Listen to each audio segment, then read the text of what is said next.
Olá, somos alunos do PIBIC-M e nesse vídeo continuaremos falando sobre Galileu e seu julgamento e falaremos sobre Isaac Newton. O resto da vida de Galileu ficou marcado como um ponto de mudança na história da ciência, mas a realidade não é tão simples assim. Estava em jogo mais uma questão de autoridade que de heresia.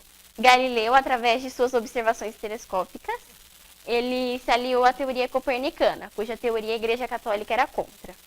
O julgamento de Galileu foi um sucesso e para a glória de seus protetores florentinos, mas as coisas começaram a desandar.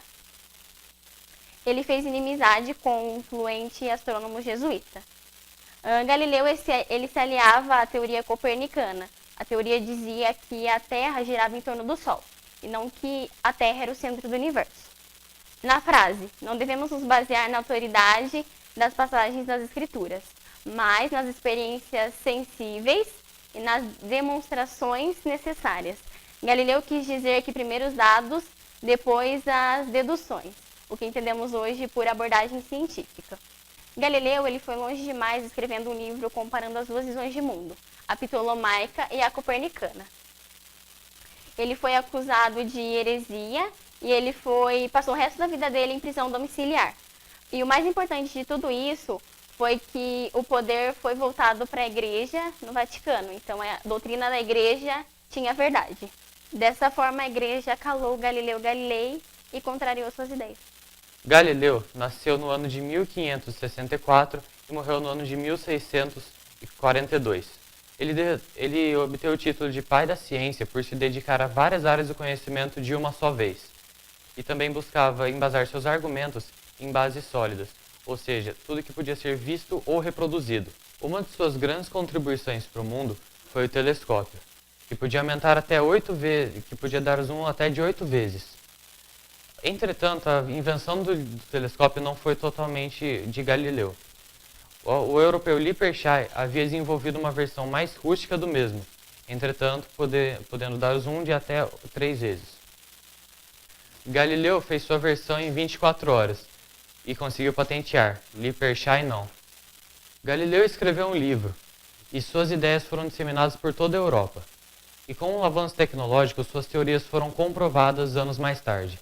A expansão marítima influenciada por Cristóvão Colombo transformou todo o mundo.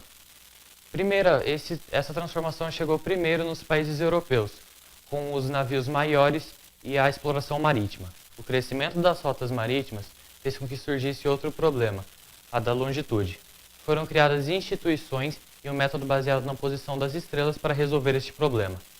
Na época das grandes navegações já haviam instrumentos para medir a latitude, entretanto a longitude não. Tiveram que ser criados métodos confiáveis para medir a própria, que foi um método baseado na posição da Lua em relação às estrelas. O espírito científico na Inglaterra, no século XVII, motivou debates sobre as teorias propostas.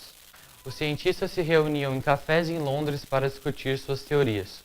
Criou-se um clima de aposta entre os cientistas da época, por exemplo, Hooke e Halley. E assim foram feitas as apostas para acelerar as pesquisas científicas.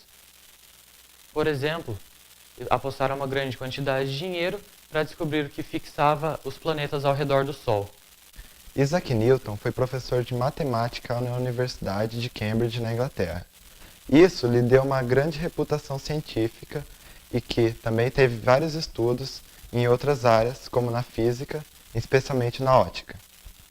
Halley sugeriu o desafio da lei do inverso do quadrado da distância e ficou surpreso quando Newton já disse a ele que havia comprovado, porém não achava as anotações. A história da ciência é muitas vezes contada dando enfoque às ideias e aos indivíduos que possuíram essas ideias brilhantes. A realidade é bem diferente. Ela depende do espírito de uma época e, assim, as mudanças sociais fazem com que as pressões para descobertas sejam feitas. Com Isaac Newton e suas descobertas, aconteceu o mesmo. Não podemos negar que ele era um gênio, mas também as mudanças sociais de sua época colaboraram às suas descobertas. Nascido em 1643 no condado de Lincolnshire, Newton foi um homem muito complexo e solitário. Sua infância e juventude foram muito infelizes. Uma vez tentou incendiar a sua casa com sua mãe e seu padrasto dentro. Até os 16 anos, estudou fora de casa. Mas quando seu padrasto morreu, voltou para ajudar a cuidar da casa. Por ser péssimo fazendeiro, Newton voltou a Cambridge para ser professor da Trinity College. Então, produziu toda a ciência e matemática que o tornaram uma pessoa célebre. Newton também se tornou uma pessoa misteriosa e obsessiva, mas também um grande intelectual. É fácil pensar em Newton e suas conquistas como exemplo perfeito do avanço científico de sua época e como um dos representantes do iluminismo. Mas Newton também tinha crenças religiosas incomuns. Newton queria entender como funcionava a mente de Deus, e também essas crenças os tornava herético em alguns pontos. Newton dedicava a maior parte do seu tempo à alquimia, e ficava numa posição ambígua, entre o misticismo e o ocultismo e os primórdios da ciência. Quando Halley o visitou em 1684, Newton já havia demonstrado que a soma das cores do arco-íris em um prisma se tornava luz branca. Newton também inventou uma nova forma de matemática, o cálculo, que permitiu a análise de movimento. E como disse a Halley, Newton já tinha demonstrado a natureza da força que mantinha os planetas nas suas órbitas em relação ao Sol. Newton também, através de cálculos terrivelmente complicados, conseguiu mostrar que essa força mantinha os planetas em órbitas elípticas em relação ao Sol, de acordo com as leis de Kepler já previstas no século anterior. Esperamos que tenham compreendido um pouco mais o assunto. Se inscrevam no nosso canal e acompanhem nossos vídeos.